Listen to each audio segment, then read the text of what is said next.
Justement, on en parle avec vous, Gérard Vespierre. Bonsoir, vous êtes chercheur associé à la Fondation d'études pour le Moyen-Orient. Vous avez écrit vers la prochaine révolution iranienne aux éditions Les Impliqués. On va revenir tout d'abord sur ces premières manœuvres militaires du corps des gardiens de la révolution islamique depuis la guerre Iran-Israël. Quel est le message que veut faire passer Téhéran? Est-ce lié aux menaces israélo-américaines d'une nouvelle frappe ou deux nouvelles frappes sur l'Iran et son programme nucléaire? Ah, je ne crois pas, voyez-vous, parce que si on prend un peu de recul, la situation militaire réelle de l'Iran est plus que difficile après tous les revers extérieurs depuis les Houthis jusqu'au Hamas, en passant par le Hezbollah et la guerre des 12 jours. Eh bien, il y a besoin d'une reprise en main à la fois des forces armées, d'un point de vue psychologique, communication et aussi de la population. Donc ces manœuvres sont destinées à resserrer les rangs des gardiens de la révolution, à les mettre en action, parce que s'ils réfléchissent une minute ou deux, eh bien effectivement le bilan de ces derniers mois des forces iraniennes militaires est plus que difficile et très mauvais. Donc d'un point de vue aussi de la population qui a vu l'ensemble de ces échecs, eh bien, il est nécessaire de remontrer des prémices de force avec des manœuvres et aussi possiblement de nouveaux armements.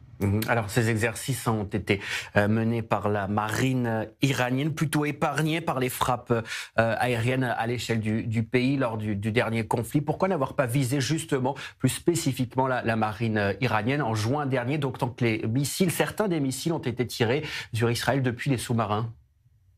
À partir du moment où vous aviez comme objectif, ou l'armée de l'air iranienne, pardon, israélienne, l'armée de l'air israélienne avait pour objectif de bombarder des sites à l'intérieur de l'Iran, il était absolument primordial d'avoir pour objectif premier eh bien, les défenses antiaériennes et ultimement après les installations nucléaires et de l'industrie de défense. Donc c'est pour ça que l'ensemble des objectifs étant terrestres, la défense aérienne et aussi les objectifs d'installation militaire et nucléaire, donc les frappes aussi bien américaines qu'israéliennes ont été consacrées, concernées, concentrées sur les objectifs terrestres à l'intérieur de l'Iran.